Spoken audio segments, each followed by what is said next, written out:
Hello my friends, it's the Game Boy Geek here. Today, the harvest is in and it's time to celebrate. You'll be acting as artisans, decorating the palace lake with floating lanterns and launching fireworks to light up the sky, while you'll be trying to earn the most honor by impressing the Emperor. Lanterns Dice Lights in the Sky is for 2 to 4 players, plays in 30 to 45 minutes, for ages 10 and up, and published by Renegade Game Studios. We'll be doing a rule school where I'll teach you how to set up and play the game so that you don't have to read the rulebook yourself. Now I've placed timestamps below me in the description of this video just in case you want to jump to a specific section of the rules. Without further ado, let's get started.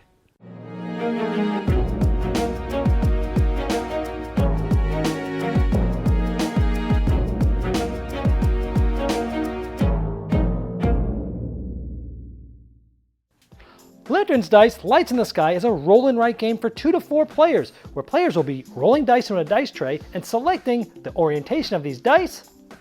And based on the color facing you, you'll be able to fill in one of those colored areas on your paper.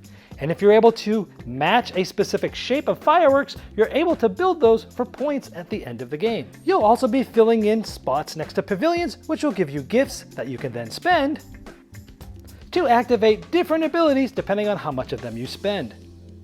And if you're able to shade in both areas on a platform like this, you can actually shade in areas that are adjacent for an immediate bonus. Sometimes even acting as gifts to give even more bonuses. Each player has a different sheet which gives them different paths throughout the game. And much of the game is played simultaneously with all players shading in areas at the same time. And you'll be trying to score high with lots of fireworks, large groups, and surrounding boats. And you only play with half of the fireworks shapes each game for great replayability. To set up, you're going to give each player a sheet of paper. Now, every player in the game should have one that has a different letter in the upper right. There's an A, B, C, and D. So even when playing with 4 players, each player should have a sheet with a different letter on it, and every player can fill in their name at the top. Next, you're going to select the fireworks tiles to be used for this game. For your first game, we recommend you select these 4 different shapes.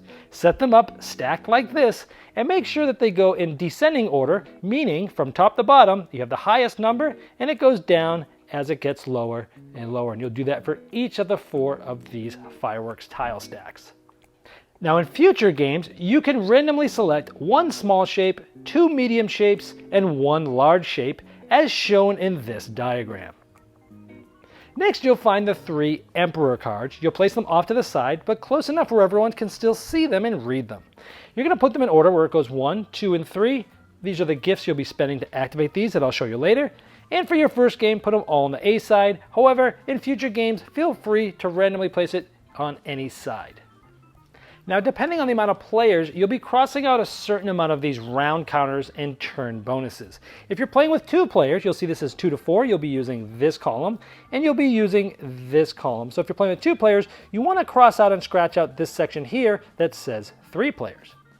If you are playing with 3 players, you'll be using this section here that says 2 to 4, and this section here that says 3. There's only 8 turns in a 3-player game, so in that case, you'll cross off this entire 2-player section. And if you're playing 4 players, you're only going to use this left side column. It's only going to be 6 rounds long, and you can completely cross out both of the sections here on this right column. Whoever has the A sheet, or the closest to A, will be the first player.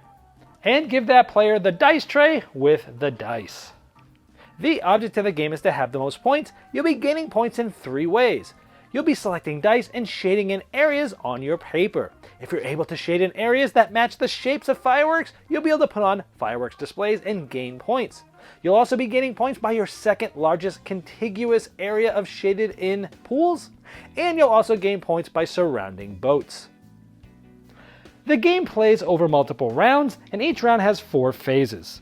The first phase is to roll the dice and orient the tray. So the player that is active is going to roll the dice, and sometimes you may need to lightly shake it in order to get the dice to fit like that.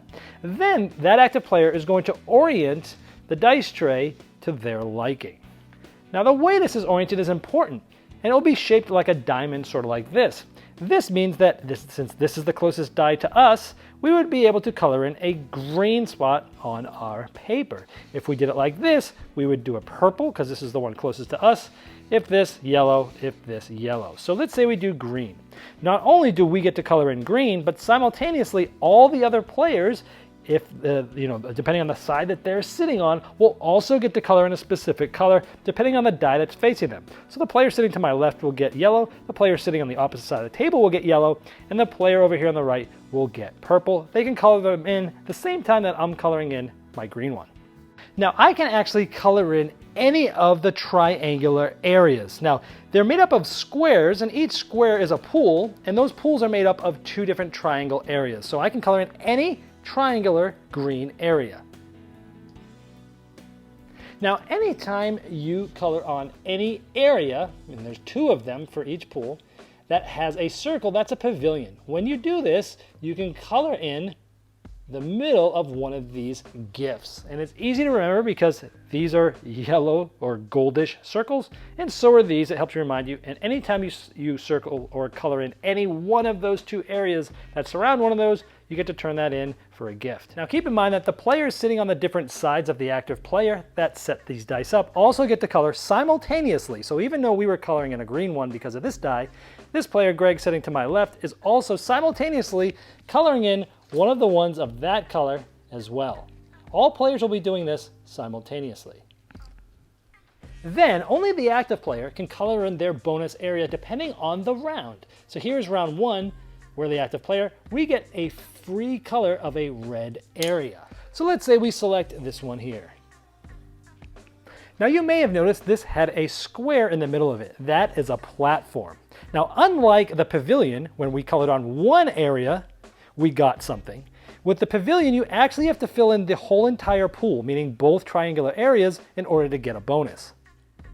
But let's say on our next turn, the player selected the dice so that we were able to color in this area.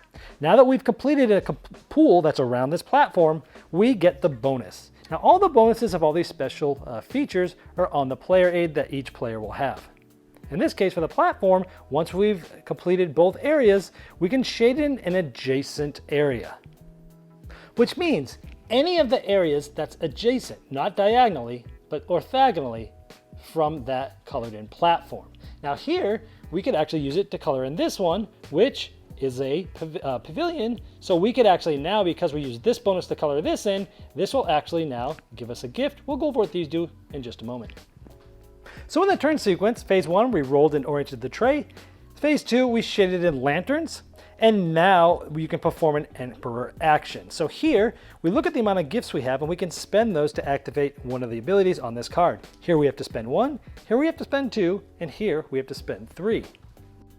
Now you can only activate one of these per turn, but everybody can do it simultaneously, hence the people icon on this specific player aid. And these do different things like shade 1 additional area matching the die you selected, shade 1 area of a color not shown on any of the dice in the dice tray, or shade areas matching each of the other 3 dice that you did not select. And when you spend those, you essentially cross them out from here. Everyone starts with 1, and you cross out however many you've used for that specific ability. The last phase is optional as well, but only the active player can do it, and that's to launch one of these firework tiles. Now, as you can see, these are worth certain points at the end of the game, and the faster you get to these, the more points they're going to be worth. And how do you get one of these? So let's say we were a few rounds in and I was the active player, and I got to that 4th phase to launch one firework tile. You can take the top tile, assuming that that tile can cover in completely shaded pools. Again, pools is 2 areas. So these are completely shaded in, and it matches exactly how this looks, and you can place it on it like that. And this is going to give me that many points at the end of the game. Now, you can only do one of these per turn, and only when you're the active player.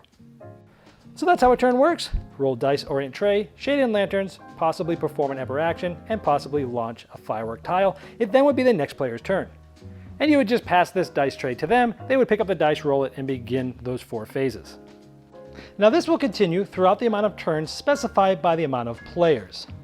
Then you'll go on to final scoring. The first section is for the fireworks. You're going to count up all the points from all the fireworks that were laid on your paper, and you're going to add them up and place them here. In this case, we have 19. The next scoring section is the second largest contiguous group. A group is made up of these shaded in areas, and you're going to count each one of those. Now remember, these actually cover shaded in areas. So here we have 1, 2, 3, 4, 5, 6, 7, 8, 9. Now, in order to be accounted for this, both areas of the pool have to be shaded in. So we have 9 for this group, and it's contiguous, not diagonal. So any adjacent contiguous shaded in pool is considered as one of these groups. And here we have 9, 10. So this is actually the biggest group. Now notice this one didn't count because it didn't have the second area in. So this one was 10, this one was 9. So our second largest group is 9. And the last thing to score is if you surround a boat with 2 shaded in areas, hence a completed pool, you'll get 4 points for each of those. This boat has shaded in areas here, a shaded in 2 areas, which is a pool here. And again, because the fireworks are there, we know that they're completed there. So this one is 1. I don't have any others, so that would be 4 points.